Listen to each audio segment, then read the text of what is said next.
best in the league if you looking for talent. LSU going hard, but we beat Alabama, then we going out to Florida. Drown the Gators, everybody getting bucked when we step in the stadium. This the LSU anthem, you know it's a hit. You don't know another rapper two-step like this. See me screaming out the window, yelling purple and gold. I'm an LSU fan, girl, you know how we roll now. Back and back it on up, hey. Back and back it on up, hey. Back and back it on up, hey. Back and back it on up, hey. Way down in the back. T-A. We are live here in the Tigers Avenue show. Welcome in, everybody, to this Monday edition. Coming off a weekend victory for the LSU Tigers. Gotta love it. Good bounce back from the rough weekend in Auburn for the Tigers. And hopefully we'll continue on that trend because, buddy, the next 3 weeks are crucial. Crunch time. Crucial. And I think we'll certainly talk about that some in our second segment. I think that's a good way of saying it, Zach. It's crunch time. It's really, really important series the next 3 weeks. So we'll give you a little bit of a recap for the weekend against Alabama.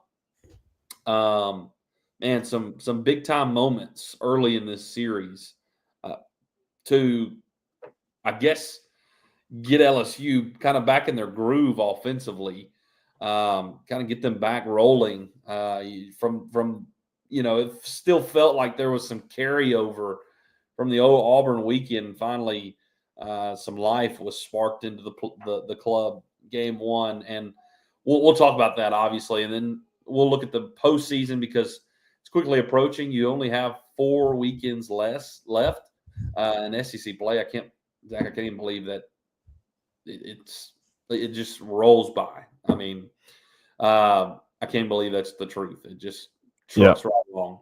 And then we'll give you a little something extra to end, a couple things that we'd like to discuss in terms of all things LSU. So, as always, we appreciate your comments, your concerns, your complaints, and your compliments as well for everything LSU. Give us your thoughts.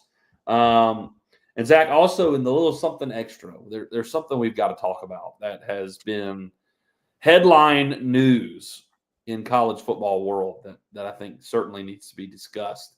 Very relevant, fairly in today's college sports world, not just college football, but specifically going on in college football that we need to talk about and give our thoughts and opinions on that as well.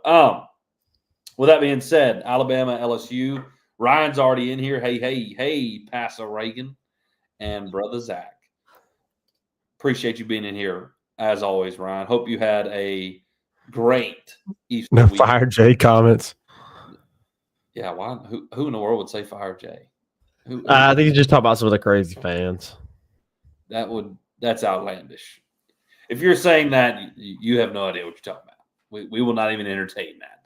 But that's correct. No, absolutely zero Fire J will be tolerated in this kind of chat.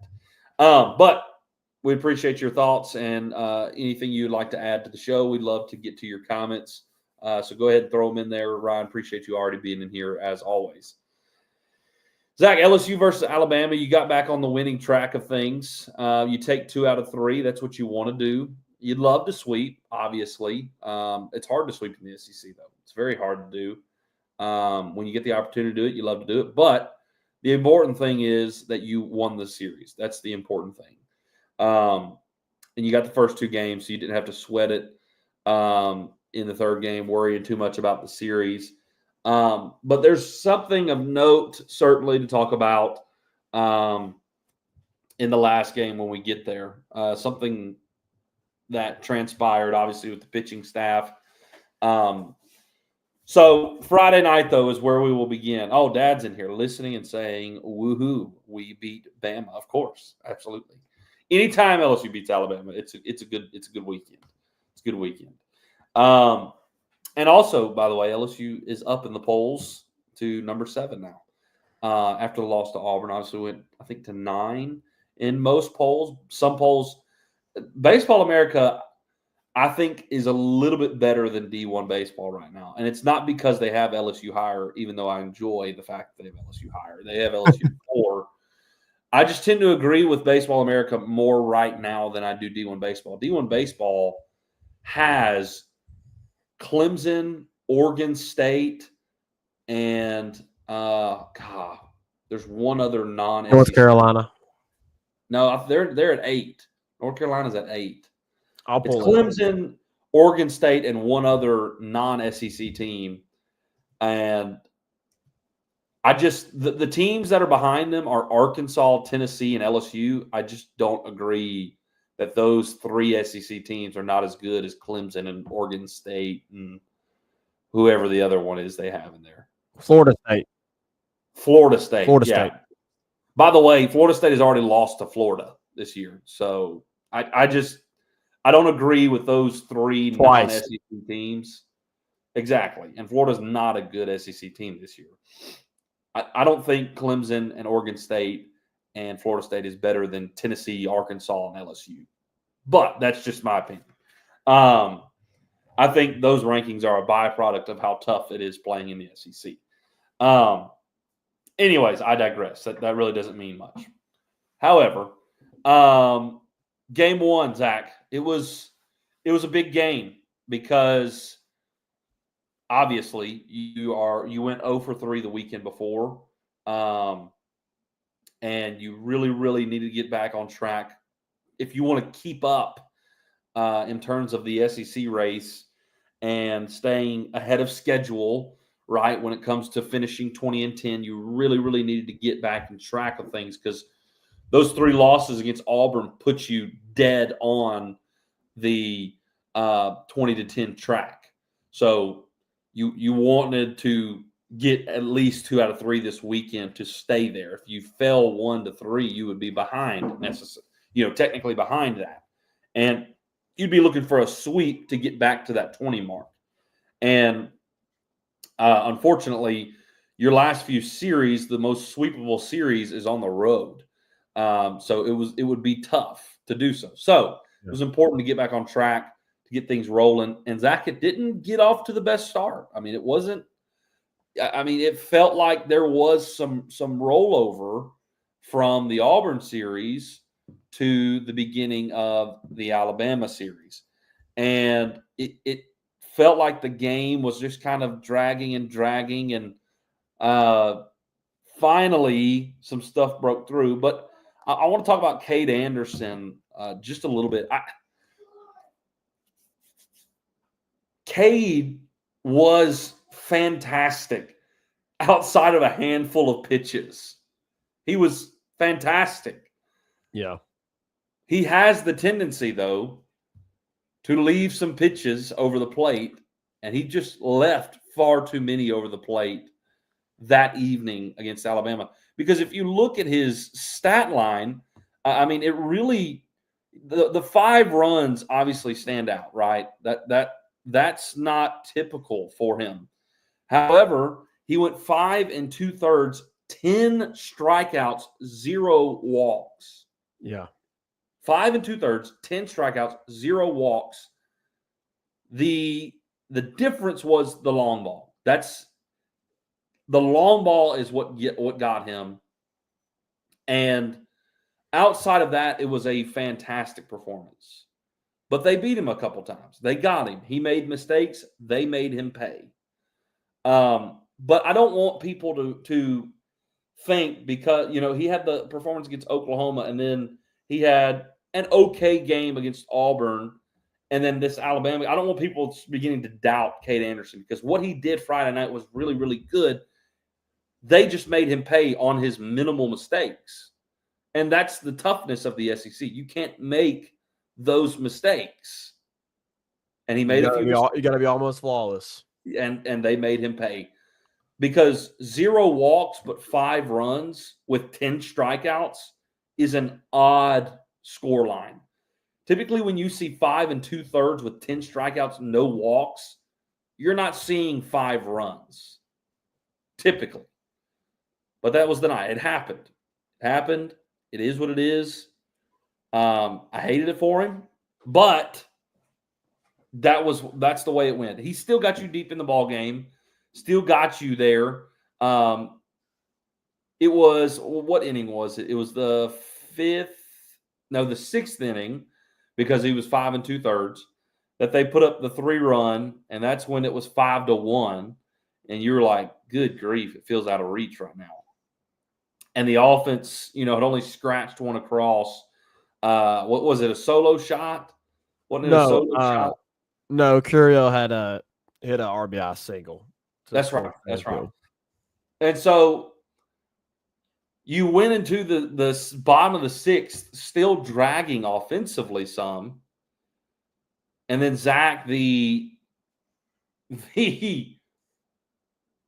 unlikelihood of this, however it does happen, Ashton Larson comes in with a massive 3-run pinch hit home run. I mean, very minimal time this year for Ashton Larson whatsoever. But Jay Johnson pushed the right buttons, and he got the long ball from Ashton Larson. I think the next guy got a hit as well, didn't he? Didn't he pinch it again and got a hit? It just felt like his Pearson had a pinch hit before that and got a hit. Yeah. That's right. That's right. He pinch hit Pearson, got a hit, and then the 3-run bomb. That's correct. Back to back.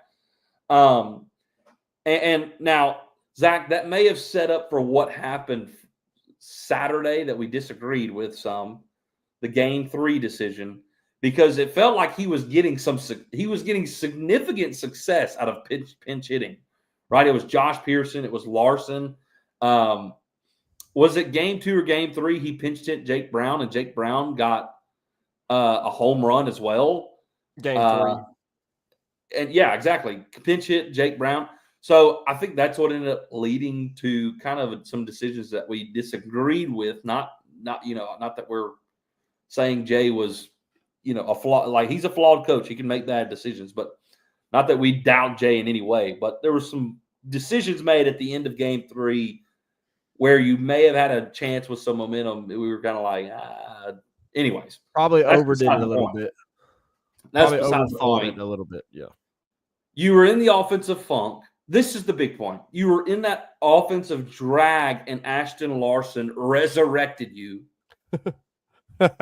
Resurrected your offense. No. He did. He brought it back to life. I mean, it sparked the energy into the team. Oh, my gosh. I mean, Zach, that was probably one of the biggest moments this entire season. I mean, it's crucial that LSU gets this game won. I mean, you're talking about, like, you just came off of a sweep. You just got swept. And if you lose this game one, you're going to be getting kind of in the balance of, we may fall out of the top tier of the SEC teams if we're not careful, because we got a pretty tough stretch ahead after this Bama series, right?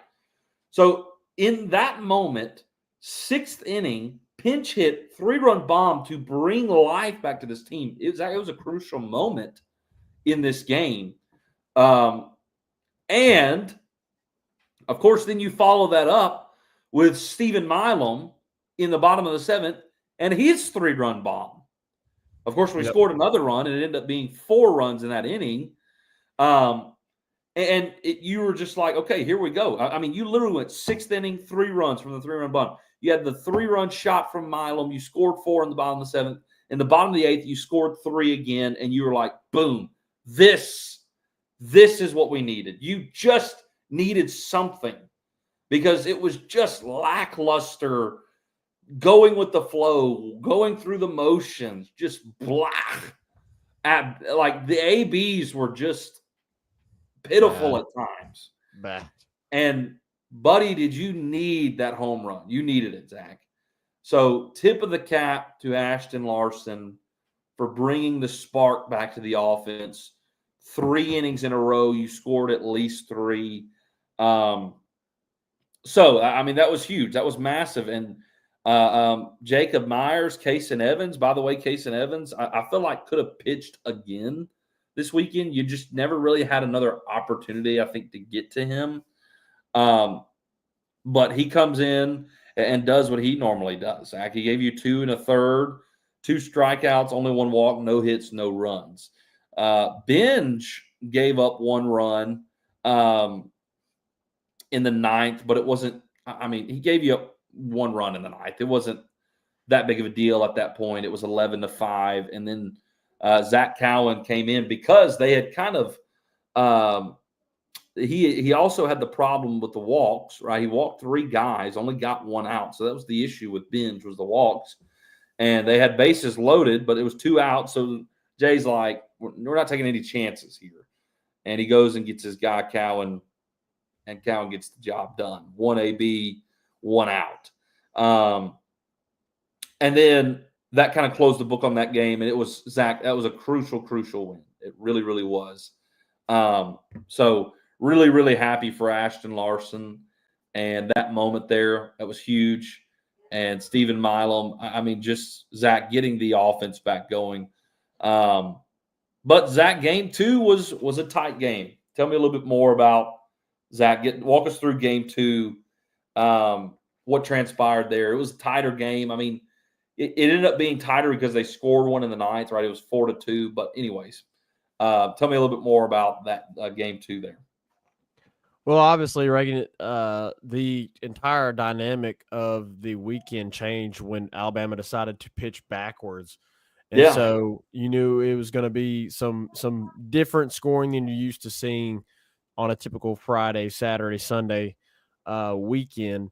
And so when you looked at the matchups, you figured that on Friday that it was going to be the closest matchup as far as pitching, and it was. Ianson, of course, went up against Riley Quick, and both pitchers were really, really good.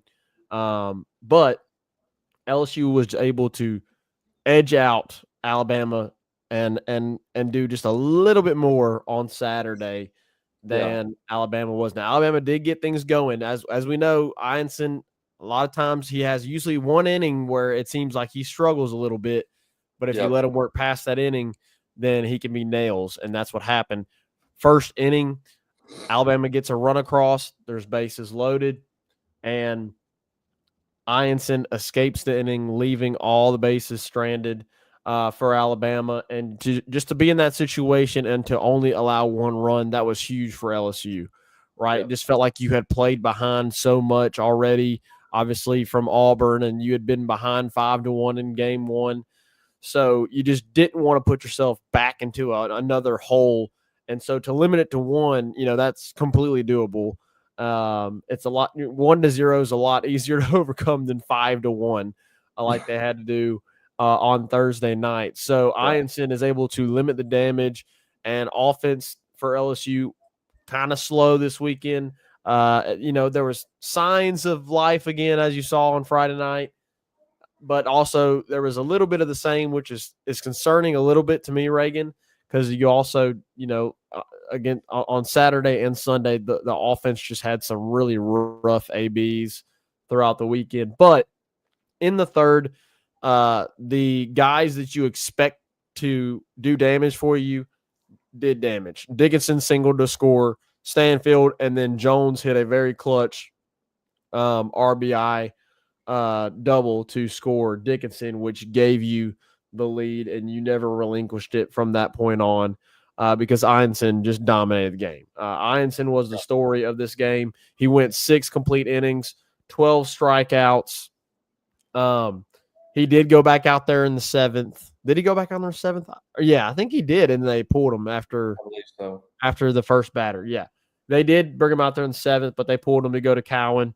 You knew that you had Cowan available because he had only thrown 4 pitches on Thursday night.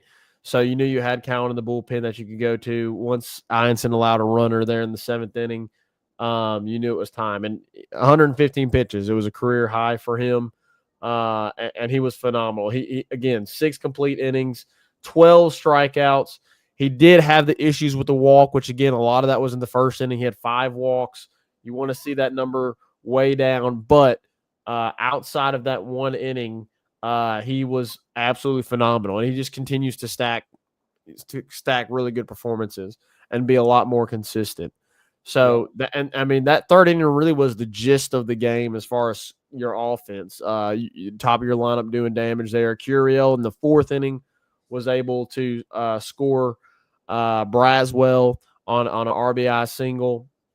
Excuse me, 2 RBI single, because the bottom of the lineup just continues to produce a ton. I thought Michael Braswell did really well this weekend, getting on base. Stanfield obviously had a really great weekend outside of Saturday. Saturday had a rough go of it, but Thursday and Friday, he just continued to be really, really good. He continued to be the best hitter on this team throughout SEC play. Cowan did give up a couple of runs there in the 7th and the 9th. What'd you say? Oh, I was agreeing with you about Stanfield. Oh, I think I was hearing my feedback. Anyway, sorry about that, y'all. So, yeah, Zach Cowan did give up a couple of runs, but, Zach Cowan's just been so good for you, and you never really felt like the game was in danger, even as close as it was, right? When you have Zach Cowan pitching, it really feels – if it's a 1-run ball game, it feels like it's a 3-run ball game. It does. If it's a 2 or 3-run ball game, it feels like it's a 5 or 6-run ball game. Whenever you have Zach Cowan. So he got the save on Friday night, and LSU was able to win the series and have a major bounce back. And at that point, you were playing with house money, Reagan. Obviously, you had already burned Evans pretty much. Good night, Zeke. Good night. Night, buddy. Go Tigers. Good Tigers. Go Tigers. Love you, buddy. Love you. Have a good sleep, okay? You obviously had already burned Case and Evans on Thursday night, Reagan. And so you had burned Cowan. So you weren't, you didn't have the gun as much guns as you wanted going into that Saturday game. But, you had the thought process, maybe you could bring Case and Evans back. But the surprise, Reagan, was the starter. Yep. Jay Shores gets bumped back, which we had heard on Friday and Saturday that he was throwing some bullpen potentially to enter into the game there on Thursday and Friday, which we had not heard nothing. I mean, he was announced as the game 3 starter, and then all of a sudden he's warming up on Thursday and Friday night, and you begin to wonder. Sure enough, Connor Ware gets the start, and I thought Connor Ware did really well in game 3, Reagan. He has looked much better these last few outings, and unfortunately, he was awarded the loss in this game because of the 1 earned run there. Yeah, I don't get it. It's because of the guys that were left on base that Shores allowed. He only had 1 earned run, which is crazy. I was about to say it was only 1 runner that belonged to him. Yeah. So I don't know why he was awarded the loss. I kind of felt like Chase Shores probably should have received the loss. He had 3 of the earned runs. So, anyways, but with 4 Connor Ware has continued to be a pitcher who gets you quick outs, and he is a pitch to contact guy. He's not going to strike out a bunch of people. He only had 1 strikeout in the 2 innings that he went. He went 2 complete innings, 3 hits, 1 earned run, 1 walk, 1 strikeout. But he's really good at getting quick outs and pitching to contact, and that's exactly what he did in the first 2 innings. Unfortunately, one of the buttons that Jay pushed this weekend didn't work as much as the buttons worked on Friday and Saturday on Thursday and Friday. As many of the buttons that he pushed that worked for him, there was a couple buttons here in this game on Saturday that unfortunately just did not work for him. And one of those was going to Shores out of the bullpen. I'm not quite sure exactly what they were doing, Reagan. Maybe they're trying to move him along. I really don't understand that. If you're gonna throw Ware, then I say you throw Ware and you go and you ride him as long as you can, right? Because obviously you've had some issues with getting length on that in that third game. Even though Chase Shores has, in my opinion, done pretty good job throughout the season. I know there's been a lot of he's been inconsistent, but we have to remember this is like basically his first year playing college baseball again. Like he had a little bit of experience there in his freshman season where he faced a lot of non-conference, and then like just as soon as you got into conference play, he was injured, right? didn't pitch all, and then what was it? 2 years he didn't pitch, right, Reagan? No, it was just last year. Right? It was The rest of that season and all of last season. Yeah, that's right. So he didn't pitch the rest of that season. Didn't pitch any of last season. So it's been like a year and a half, Reagan, since this guy has really pitched against competition, and they're working him along. So I thought it was a little weird that you changed. If you're trying to move him along, if you're trying to help him progress, I thought it was a little strange that they changed up his routine. Like if you're trying to help a guy get better and get back to where he was before the injury, my thought process wouldn't be to change up his routine. It would be to keep him in the same routine so that he can build confidence. So I don't know if necessarily – I do really like the performance that we saw from Connor Ware. I don't know if necessarily that was the right decision. I would have liked to see Chase Shores start, because if this team is going to have success, Chase Shores is going to have to be a major factor for you. He just is. You can't go into the offseason with 2 good starting pitchers. Like, you just can't. Because when you get to, the SC tournament, and if you have to play an extra game, when you're in a regional, or when you go to Omaha, you have to have more than 2 starters. You just absolutely have to have them. And so Chase Shores has to move along. I didn't really necessarily think that was the best decision. I'm not Jay Johnson. I'm not the coach. I don't get paid to do that. But in my opinion, that wasn't the right move, right? And so, unfortunately, Chase Shores comes in, gives up the homer. But outside of that, Reagan, he looked pretty good. I mean, he had 3 earned runs, but he got you 8 outs, and out of those 8 outs, he had 5 strikeouts.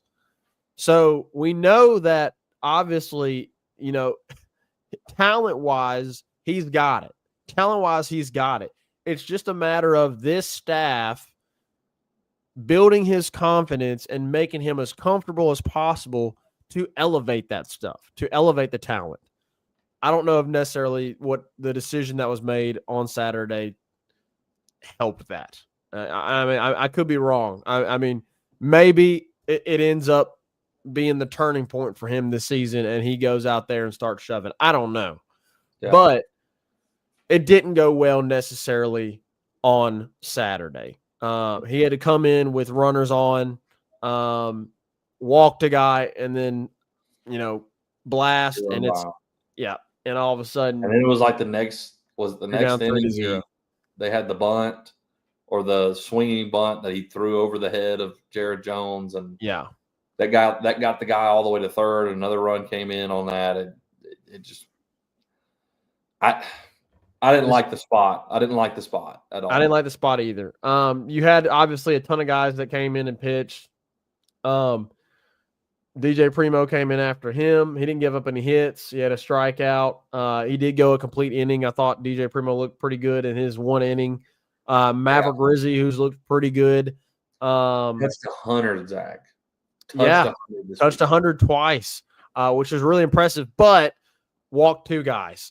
Got to put it over the plate. You got to put it over the plate. Doesn't matter how fast you throw it if it doesn't go over the white. And unfortunately, as fast as Rizzi was throwing, the command was not necessarily there, which kind of sucked to see, because the last couple of outings he's had the command and he's looked really good. Unfortunately, in this outing, just didn't have the command, wasn't completely there. Throwing 100. But anyways, Cooper Williams had a pretty good inning. I mean, we could go on and on. William Schmidt really struggled, gave up 2 earned runs, walked 3 guys. I just want to see Schmidt in the starting role. Yeah, I don't. It feels like guys like Schmidt and guys like Chase Shores, you just got to let them run, and you got to live and die with what happens. The times that he has not done well is when you've brought him in later in the game for short stints. He's not done good in that. When he started, though, he looks good. Starting roles, or he's the first guy out of the pen, and you give him an extended outing. Yeah. The few short stints out of the bullpen has not been good for him. I don't know. Yeah. If you're going to make a change on the third game, I'd prefer Schmidt.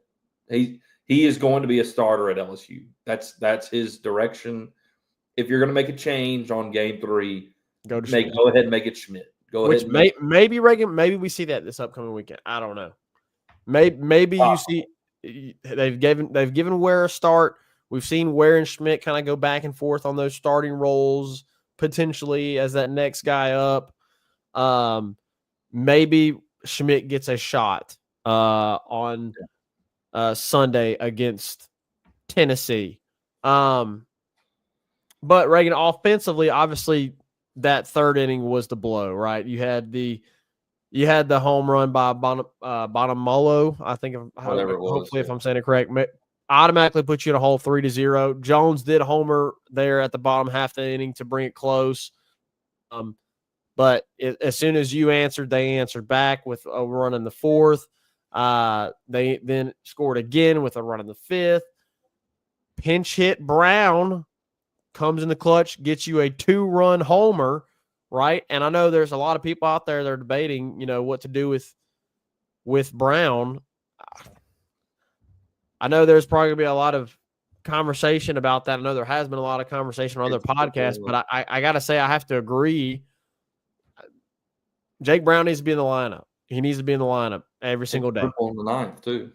Yeah, he had a triple in the ninth, which, leaving him on base. But anyways, you got. I think you got to start Brown and Wright, and then you just platoon. You swap Fry and Pearson at the DH, depending on who's pitching. And that just needs to be it, period. Move along. I think at this point, you need to leave Braswell in there, period. I don't think we need to see Tanner Reeves that much anymore unless it's like a pinch hit situation and Braswell's had a really bad day or something like that, and you want to get a matchup. Because I'm fine with that. Yeah. What I'm not fine with, Reagan, is what happened in the ninth inning. So LSU is trailing. Unfortunately, Alabama was able to score 2 runs in the ninth to really push the lead and make it 7-3. And at that point, you're thinking, okay, this is over. But Pearson gets walked, Brown triples, and just like that, it's a 3-run ball game, and you have a man on third, nobody outs. And here's where I didn't like what Jay decided to do. Jay went pinch hit for 2 guys that don't have as much experience in SC play. I get Tanner Reeves has a little bit more experience than Dalton Beck. So I'm kind of okay with that one. You pinch hitting Tanner Reeves there in Aaron Beatty's spot. For the lefty, I'm okay. Aaron Beatty had a really bad day. What was that? That was actually Friday. But Aaron Beatty had come into the ball game. Tanner Reeves pinch hit for him, and I'm fine with that. But Tanner Reeves, you're asking Tanner Reeves, who's a newcomer, to go up against the best closer, in my opinion, who's probably the best closer in the country, in Carson Osmer. I mean, every time that guy has come into the ball game for Alabama, it's been done. Like, it's done. And you're asking Tanner Reeves, but not only that, you pinched hit Chris Stanfield, who has been your best hitter in the SEC, for Dalton Beck, who's had 5 ABs on the season. Yeah. That was a mistake by Jay Johnson. I don't care what the analytics say. I don't care that it's lefty-righty matchup. I don't care. There is a point where you overthink it. Yeah. And at that point, Jay Johnson, in my opinion, completely overthought that situation, because Stanfield had been phenomenal for you at Auburn. Like, he was the only pulse. He was the only one that gave your team a pulse at Auburn. And then here in the Bama series, he was phenomenal in game 1 and game 2. Struggled a little bit in game 3. You go to pinch hit and you go to Dalton Beck. 5 ABs. I'm not trying to hate on Dalton Beck. Like, I mean, I hope, Dalton Beck has a phenomenal career at LSU. But in that situation, you go to Dalton Beck against arguably the best closer in the country over your leading hitter in the SEC. It was just a mistake, Reagan. And unfortunately, you go strikeout, and the game's over. You had a chance there to make a comeback. I'm not saying it would have happened, but if you get Brown across, then it's a 2-run ball game. And then you're flipping the lineup over where you've got guys that can hit it out the ballpark. Where you've got Jones and you've got Dickinson and you've got Fry that can hit it out of the ballpark, and you've got Derek Curl that's been absolutely phenomenal at getting on base. Like you're trying to score right there. Like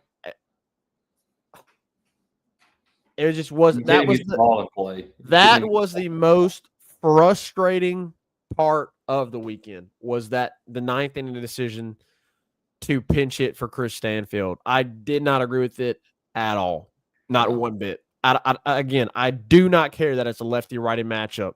You took out your best player in the last month. You took out your best player from the last month for a guy that's barely seen the field this whole season, and you put him in the heat of an SEC game against the best closer in the country. That was a mistake, and it deserves criticism. I'm going to critique it because it was a mistake. Coaches aren't above criticism, as we have said here, and that deserved 100% criticism. Now, I'm not sitting here saying that I think Jay Johnson is terrible. I'm not saying that I think Jay Johnson is a bad coach. I'm not saying that you need to fire Jay Johnson. That'd be insane. That's insane. But that at that point in time, that decision, it was the wrong decision. I don't care. I may be sounding rude here, but I don't care what the excuse is or what the explanation is by Jay Johnson. That was not the right decision. Overthought it. Just overthought that process. I get you had a lot of successful pinch hit ABs throughout the series. That wasn't the right one. That wasn't the right button to push. You also got to think the ones he had success on, like Ashton Larson, was a guy last year who, at one point in the season, was your best hitter in the SEC last year. You can understand that. You can understand that. And you pinch hit Josh Pearson, who's the veteran of veterans on this team. That was a successful pinch hit. You pinch hit Jake Brown, who's should be an everyday player. Yeah. So those were the successful ones. That was not. No. I mean, anyways, it is what it is. It is what it is. The good news is, Zach, you won the series. Yeah. Not to be a David Downer, you won the series. To Dad's point there, you held Justin LeBron in check for most of the series. I think he was 1 for 13 with 5 strikeouts. He did have a couple of walks sprinkled in there as well, but still, you held him in check. He did have the double in game 2 that scored the first run of the game there on Friday. I'm gonna tell you this: if that guy hits the portal, please, Jay Johnson need to be on the phone. I don't know if they would do that because you got a pretty good shortstop. But I'm not saying he would be your shortstop. I'm not saying Justin LeBron and how I think there would be I think there'd be a competition, but you only got Stanfield for 1 year. And supposedly MLB scouts think that Justin LeBron and his size is going to trend as a center fielder. I would love to have Justin LeBron as your center fielder next year. And he's also the projected number 1 prospect in the draft next year. Yeah. I don't think he's going anywhere, but we'll see. Money you talk. Never know. You never know. Hey, look, you're the number 1 prospect in the country. You want to go somewhere that wins historically, you know where to go. I'm just saying, if he hits the portal, he's going to be on line 1. I'm just saying. Because you're going to have to replace Dickinson, too. Yeah. You got Jones leaving. You got Dickinson leaving. You got Braswell leaving. Hey, look, you could slide Milam back over to second if you had to have a shortstop. I'm going to go ahead and tell you, I love Steelman Milam with all of my heart, but Justin LeBron is a better shortstop. Yeah. I think it's between the two of them in the SEC. But you put Milam back at second with LeBron at short. As a dangerous infield. I'm just saying.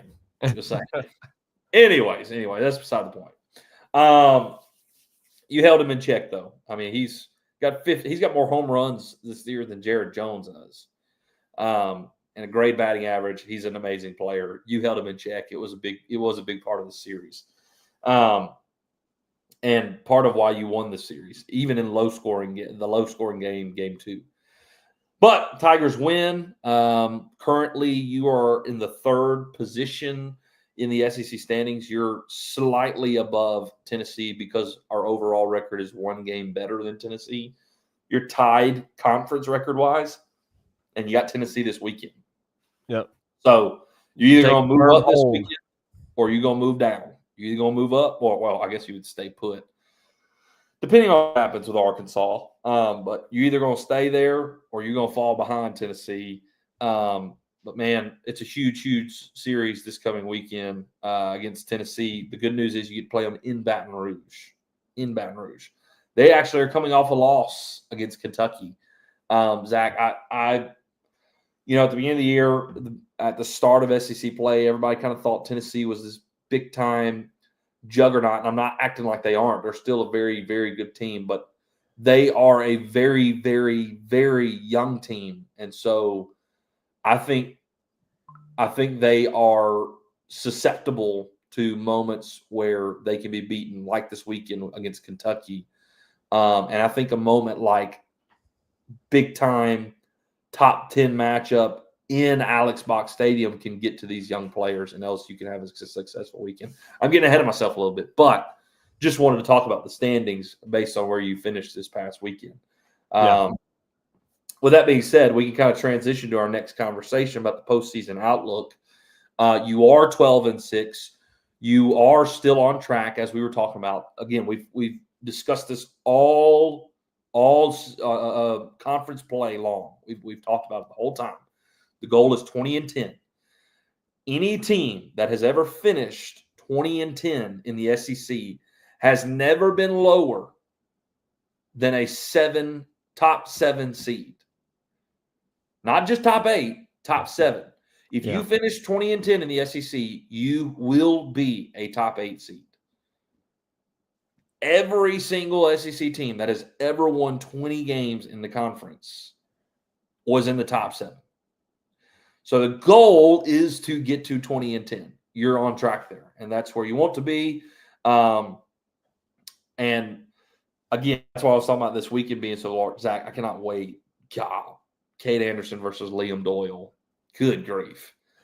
I can't wait to see the crowd Friday night. It's going to be packed. Yeah, I mean, that's going to be a stinking fun game. That's going to be one of those. I mean, it's going to be the biggest game of the year thus far in Alex Box Stadium. It's going to be massive. However, right now you're sitting at number 7 with D1 baseball. D1 baseball typically is pretty on par for the course with the way things play out to be. We talked about it a little earlier in the show, though, that I think Florida State is a bit overrated at what do they have them at? 4. I think Clemson, is a top 10 team, but Clemson doesn't play the competition that SEC does, week in, week out. Oregon State by far does not play competition. Oregon State doesn't even play the competition that Clemson and Florida State play in the ACC. No. ACC is solid baseball.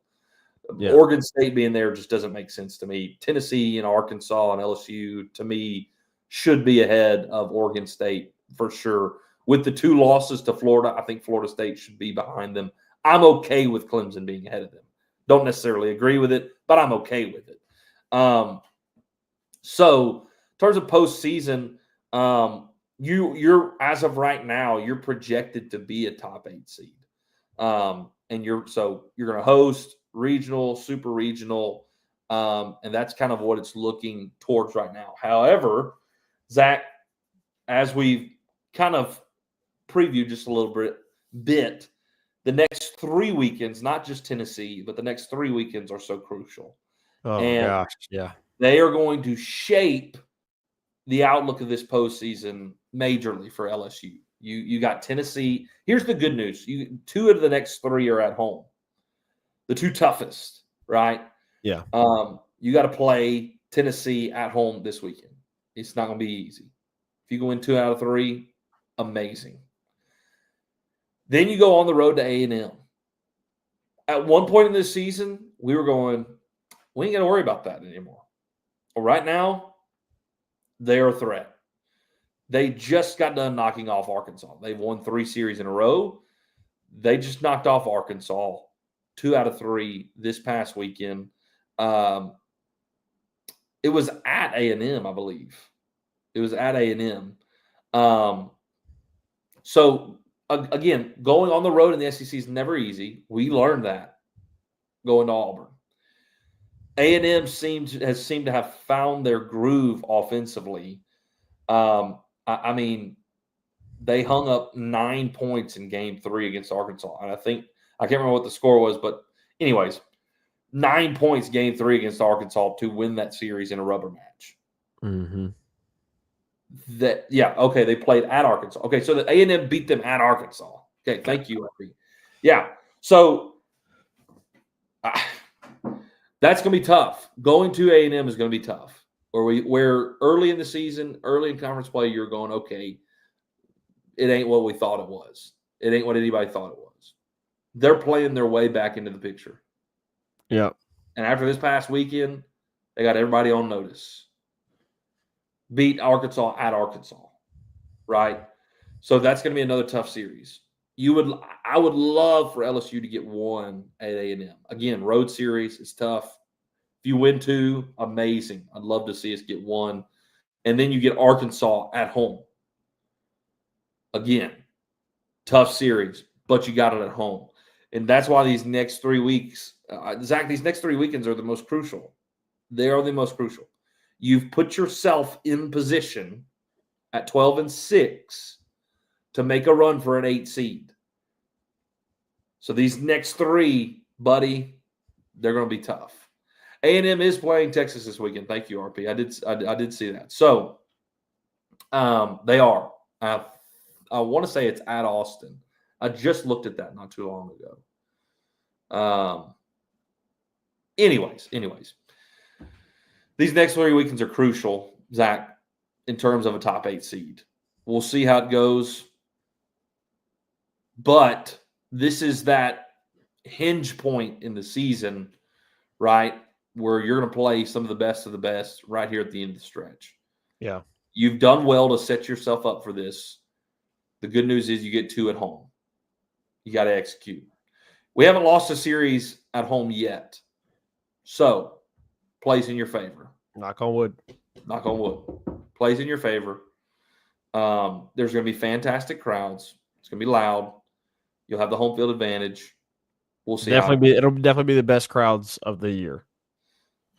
But I honestly, Zach, in terms of a postseason outlook, I think as of right now, and this is my opinion, to me, LSU is like a 5 seed. I think LSU is about the 5 seed. 5-6. Personally. National seed. That's right. If I had to say this is where we're going to fall, I would say we're going to finish top 8 seed anywhere from 5 to 7. Now, okay. if you win the next 3 weekends, let's say you take 2 out of 3 the next 3 weekends, I'm thinking we're in the top 4. Yeah, so I would agree. Yeah. The biggest thing, Reagan, is, as you mentioned, is how many wins can you get in conference? And as we've said, 20 is the mark you want to get to be sure that you're a top 8 national seed. The question is, Reagan, can they do it? Can they do it? I believe they can do it, but will they do it? I don't know. I got to be honest, Reagan, I'm leaning more towards them being like 18-12. I think they're going to be more. I think they're going to be more towards 18-12. And that doesn't necessarily put you right. That doesn't necessarily put you out of a top 8. 18-12 doesn't necessarily put you out of it. It doesn't. It doesn't. But it's gonna. I think LSU is gonna be biting their nails on whether or not you're gonna be a top 8 seed when it comes to the selection. I really do. I think LSU is gonna be on the edge, and it's gonna be a really nervous situation where you're wondering if you're gonna be a top 8 national seed or not. That's my opinion. I could be completely wrong. I think it's going to be really close. But I would love to be 20-10, Reagan, but to only lose 4 games out of the next 4 weekends, you're talking about only losing 1 game a weekend. That's really tough, especially with going on the road at A&M and on the road at South Carolina. I get you get the other 2 at home, but it's Tennessee and Arkansas. Like, only lose 4 games the next 4 weekends. That's a tall task to ask of this Tigers team. I really think that you're probably going to have closer to 5 to 6 losses in these next 4 weeks, and that'll put you at around 19-11, 18-12. I think LSU probably lands around 18-12, and you're going to be biting your nails to see if you can make a top 8 national seed. Yeah, I mean, that's certainly it'll probably end up being like it'll probably be like on the fringe of like we're going to be an 8 seed or we're going to be a 9 seed if you get on that. I mean, I could be wrong. I don't know. It depends on what else everybody else does. It depends obviously on what happens and obviously what goes on in the SEC tournament and all that good stuff. So we'll see, Reagan. But as you said, these next 3 weeks are absolute crunch time. It is the biggest moments ahead of this LSU Tigers team. So big weekend for sure coming up in the Alex Box Stadium. I got to agree with Dad here, Zach. I've got to agree with Dad here. The fact that we had to go play in Norman in that trash stadium and we had to go to Texas. Yeah, that's just not really fair. First year there in the conference, we go to Austin and we go to Norman, and you remove Ole Miss from our schedule. Wasn't fair. Removed Ole Miss from LSU schedule. That's horrendous. Now, you would have gone to Ole Miss normally, so I'm not super opposed to it, but you still send us on the road. I want to go to Ole Miss. Yeah, I want to watch a ball game. Yeah, I want to go watch a ball game. That's true. I want to go to Swayze. Mm-hmm. Very true. I'm not happy with that at all. So I have to totally agree with Dad. I take Auburn. Take South Carolina. Like Oklahoma. Like, don't take Ole Miss, though. Yeah. You just don't do that. LSU and Ole Miss is a classic matchup. I'm just not happy with one bit. I really am not. But it is what it is. I got to agree, Dad. All right. We're 55 minutes in, Zach. We need to hit a quick break. We'll come back, and we'll wrap the show up with just a little bit extra right after this. 5-Star Hero, your intro and outro music for the Tigers Avenue show. They ain't ready for that LSU. Go check out all his other music on all the major platforms. Don't forget to follow him on Instagram at Saints Anthem and at Twitter at OneNationDoty. Don't forget to check out his Facebook page for all his Saints and LSU merchandise. Can't get any better than Sarah Klein Stevens, attorney at law. Her firm focuses on the needs of the elderly and maintaining their dignity throughout the process. Here for you, here for your family. Sarah Klein Stevens, attorney at law. Right back at it here in the Tigers Avenue show to wrap things up. Zach, just a couple things. Spring football is over. Spring portal window is open. Zach, I'll say this. As of right now, I don't know if we'll see much motion at all either way for LSU in the portal. You know, one guy we had thought might hit the portal was Caleb Jackson. And Zach, I don't think Caleb Jackson's going anywhere. I think he's not. He said it. He said he's not going anywhere. Exactly. And honestly, it sounds like Caleb has improved and is looking to be a very key role player this year. Probably the guy right after Caden this year, which I'm looking forward to. Man, he's shown such great flashes at times. I think there's some big-time potential for Caleb, Zach. So, but we'll see. Maybe the Tigers add, maybe not. We'll keep an eye out for that. But spring portal window is open. Men's basketball is still might add one more player. They really need another wing, and the portal is wing heavy right now. So be looking. They actually did contact. I cannot pronounce the guy's name whatsoever. It's one of those European names, but it's a guy who played at Cal. He was, he played at Cal and he was visiting Illinois, but Joe Tipton had said LSU had also contacted him, expressing some interest. He's like a 6'6" wing player. So I wouldn't be surprised if LSU added a wing type player to the men's program. Zach, in other news, Amaya Joyner from East Carolina added to the women's basketball roster, a 6'2" forward, kind of a player you think certainly might not fill the shoes of an Issa Morrow, but looking to kind of fill that spot, that kind of role. And Samaya Smith, losing her, and Aaliyah Del Rosario, which Del Rosario committed to Vanderbilt today. But Amaya Joyner, 15 points, 7 rebounds average per game, and excited for her. But supposedly, it sounds like some more additions may be coming here in the near future. Yeah, obviously, LSU just got done hosting. Is it Sarah Williams? I believe so. Yeah. It's Serah. I'm not sure exactly how to pronounce it. I'm assuming. However you pronounce it. Yeah, I'm assuming it's Sarah or Sarah. I'm just gonna say Sarah for now. Sarah Williams, who obviously is one of the biggest targets in the portal, and would be a huge addition for LSU. I mean, huge addition.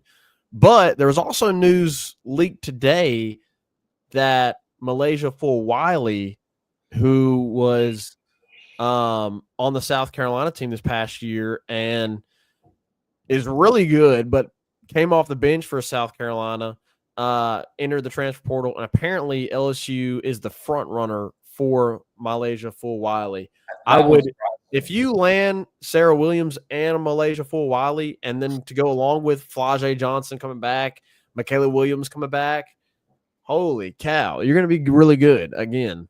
Fulwiley and Gilbert, spark plugs. Yeah.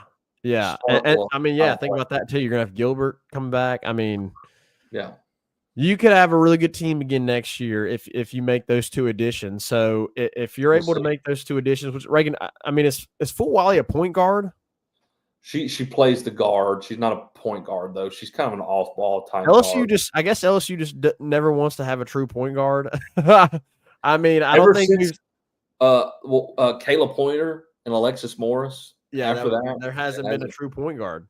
Has been, not really. There really hasn't been. Anyways, Zach, one more thing. I know the hour just struck, but there's one thing I want to discuss to wrap the show up. The biggest news in college football so far: Nico Amaya, however you pronounce his last name, Iomaliava.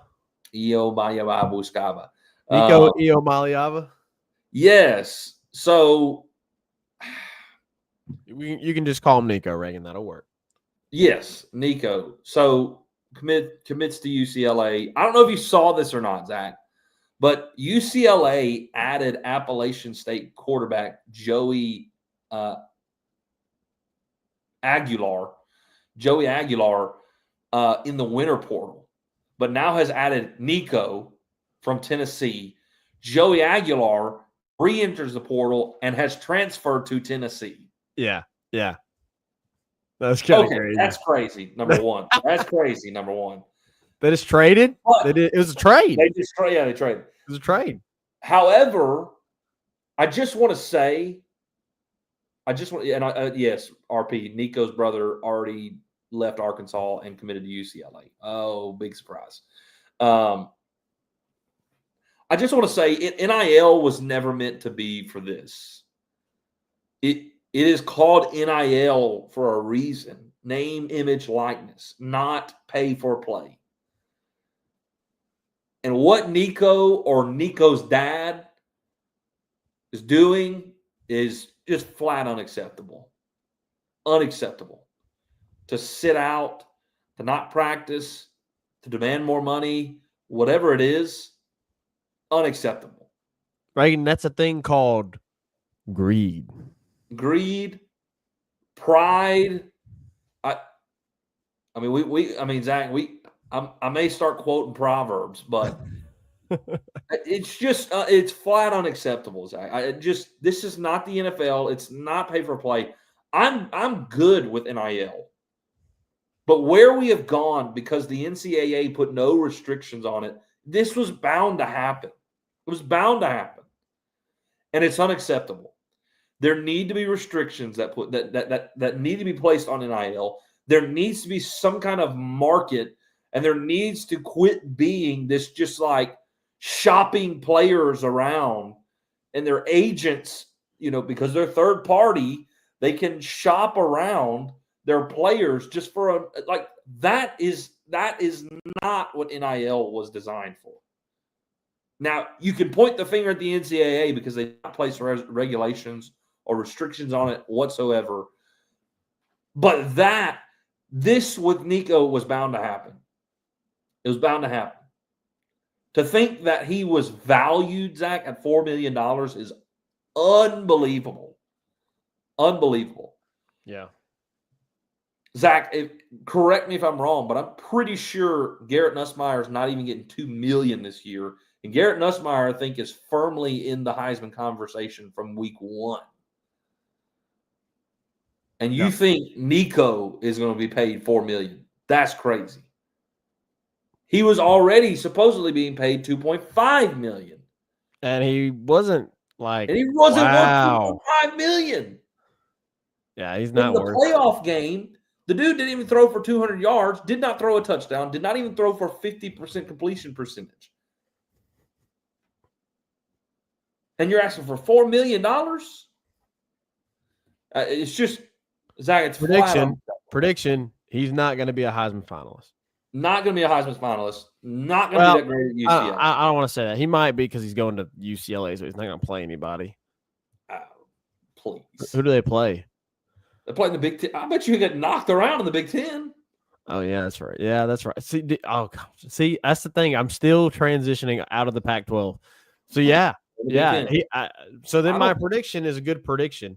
He's not going to be at Heisman finals. Unacceptable. I've been floored. I want to make that clear. I'm good with NIL. I was good with the premise of NIL, but where it has gone because of the lack of restriction, the lack of any kind of accountability, it's just been crap. It's just been crap. It makes it really, really hard for coaches. It's already hard to put a roster together, Zach, but that makes it exponentially more hard when you got guys just being shopped around every portal window. There's no loyalty. There's no camaraderie. There's players that go from Ole Miss to Mississippi State, and Mississippi State to Ole Miss, and Alabama to Auburn, and Auburn to Alabama, and LSU to Ole Miss, and Michigan to Ohio State, and Ohio State to Michigan. Where that it is for me, where NIL is right now, it is ruining the goodness of what college football was. The camaraderie, the rivalry, the players that you fall in love with. Now you fall in love with a player and he leaves. And you hate it. Yeah. Because he's going to get more money. That for me is what is it's far gone what I think NIL should have been. For me, I feel like NIL the schools should play absolutely no role in it. That's my personal opinion. If you want to go do a Dr. Pepper commercial, go do a Dr. Pepper commercial.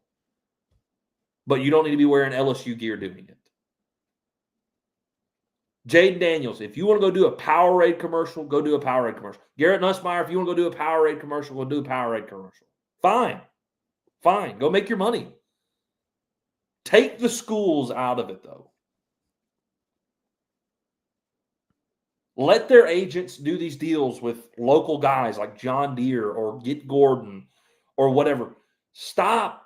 The schools are orchestrated, the collectives, the blah, blah, blah. And I'm excited that LSU raised a whole bunch of money so we could get this big portal. I love that. I'm thrilled but I really wish collectives could be done away with because it makes the schools a part of this whole thing. And it brought about the situation to where Brian Kelly does have to go, oh, hey, guys, by the way, if you want to win a championship, you got to start giving money. Like, that's where we've gotten because of this type of NIL. It's not really NIL. It's not. No, not really. If you want to go do PlayStation, It's a make small percentage of it that's NIL. Right. You see these players, like baseball players at LSU stuff doing with Get Gordon, like that's NIL to me. Yeah. Will Campbell has done some stuff with John Deere and some other people. Like, that's NIL. Jaden Daniels and Nuss doing the Powerade. That's NIL. That I'm good with that. That's great. Bryce Young did the Dr. Pepper. But the schools raising collectives and just paying the players, that's not NIL. It's not NIL. Anyways, I'll get off my soapbox. That whole Nico thing just really Sets you off. irritates me. It really irritates me. It is irritating. It is irritating. So, anyways, and every portal now, you just gotta buckle up. You never know. Pay for play anywhere. You never know, Reagan. Anyways, all right, it's been a good show. It has Big stuff ahead for the Tigers. Big few weekends ahead. We'll be discussing it here in the Tigers Avenue Show. Appreciate all you guys, Dad, RP, Carl. TT was in here. Ryan was in here. Ryan. Appreciate all you guys being here. Love y'all as always. Appreciate your comments, concerns, and compliments. We appreciate your support very, very much. So we'll see you next time here in the Tigers Avenue Show. Foster here, take us out. Peace.